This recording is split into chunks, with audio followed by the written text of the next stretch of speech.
Shalom, selamat pagi Bapak Ibu Saudara yang dikasihi Tuhan Yesus Kristus.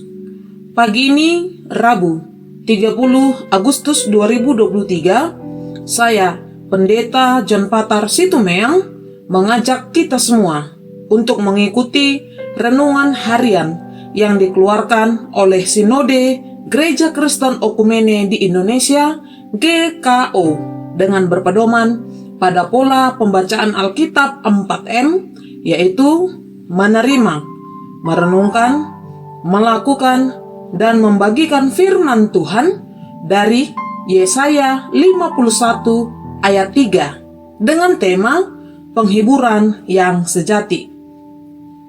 Namun sebelumnya, mari kita bersatu dalam doa. Bapa kami yang di surga, pemilik segalanya, kami bersyukur pagi ini kami sambut dengan sukacita karena sepanjang malam penyertaan-Mu yang luar biasa itu Kau nyatakan bagi kami. Saat ini kami mengambil waktu untuk bersekutu dengan-Mu dengan membaca dan merenungkan firman-Mu. Kami terbatas untuk memahami firman-Mu. Kami perlu Engkau Roh Kudus yang bekerja dengan hebatnya sehingga kami memahami kehendak-Mu untuk kami lakukan dalam kehidupan ini. Demi Kristus Yesus, kami berdoa. Amin. Bapak Ibu Saudara, saya mengajak kita semua untuk membuka kitab Yesaya 51 ayat 3. Demikian firman-Nya. Sebab Tuhan menghibur Sion, menghibur segala reruntuhannya. Ia membuat padang gurunnya seperti taman Eden dan padang belantaranya seperti taman Tuhan. Di situ terdapat kegirangan dan sukacita, nyanyian syukur dan lagu yang nyaring. Kita akan merenungkan bacaan kita dengan menjawab pertanyaan-pertanyaan berikut ini berdasarkan nas tersebut. Yang pertama, siapakah yang menghibur Sion? Ayat 3a. Yang menghibur Sion adalah Tuhan. Salah satu sifat Tuhan adalah penghibur. Allah memberikan penghiburan bagi setiap orang yang mengalami kedukaan dan kesedihan. Itulah yang dijelaskan Yesaya dalam nas hari ini. Yesaya hendak menyatakan bahwa Tuhanlah satu-satunya yang dapat diandalkan dan yang dapat dipercaya untuk mengubah keadaan dari yang tidak baik menjadi baik.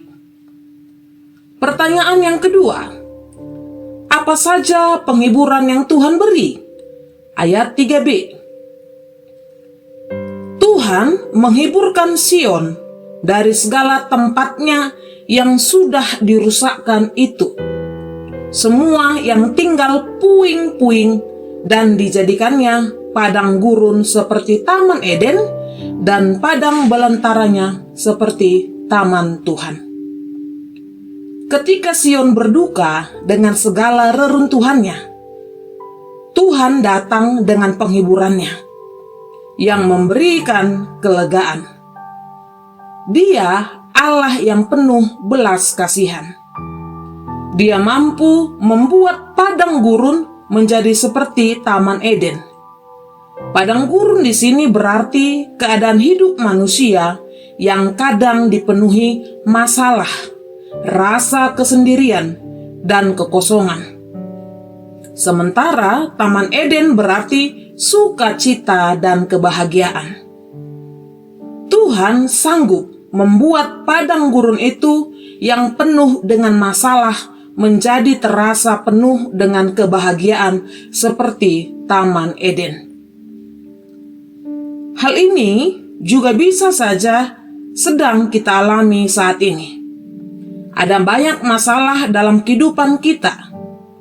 Pikiran kita tidak tenang, merasa sendirian, kekosongan, kehampaan terjadi, bahkan bisa emosi.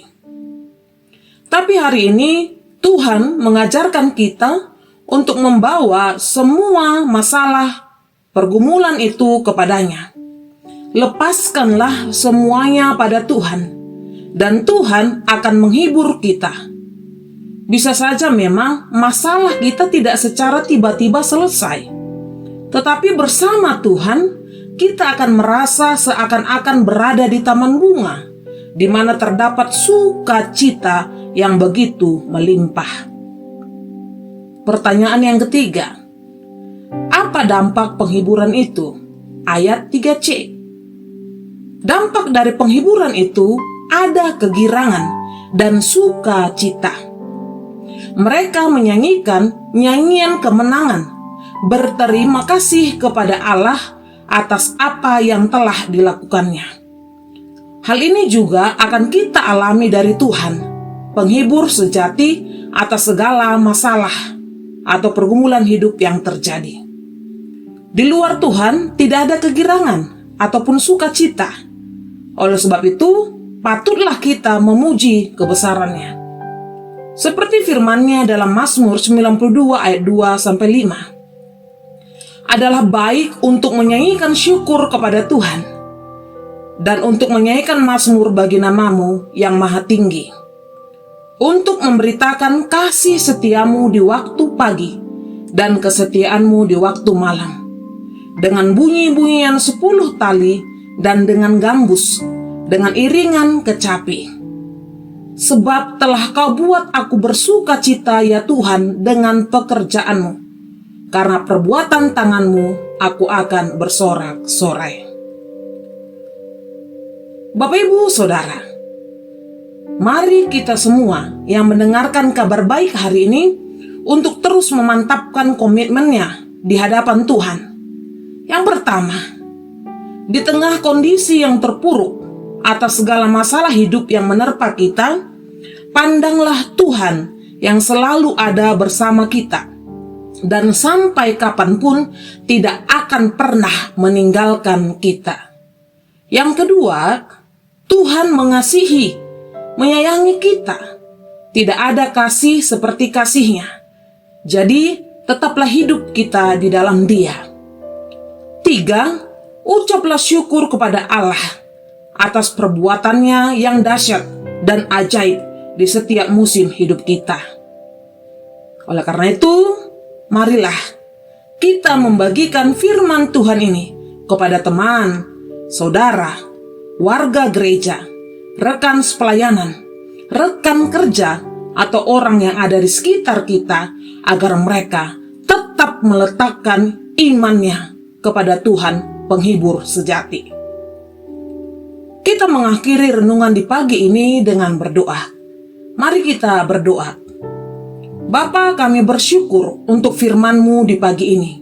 Engkau Allah yang kami percaya, tempat kami berserah, berharap, bersandar, menghibur kami atas segala susah, duka, tangisan dalam kehidupan ini. Kami bahagia punya Allah yang hebat seperti Engkau. Kami bermohon juga untuk hari ini agar Bapa kiranya memberkati dan menyertai aktivitas kami di sepanjang hari ini. Demi Kristus Yesus kami berdoa. Amin. Terima kasih Bapak, Ibu, Saudara yang sudah mengikuti renungan harian di pagi ini. Selamat beraktivitas. Tuhan Yesus memberkati.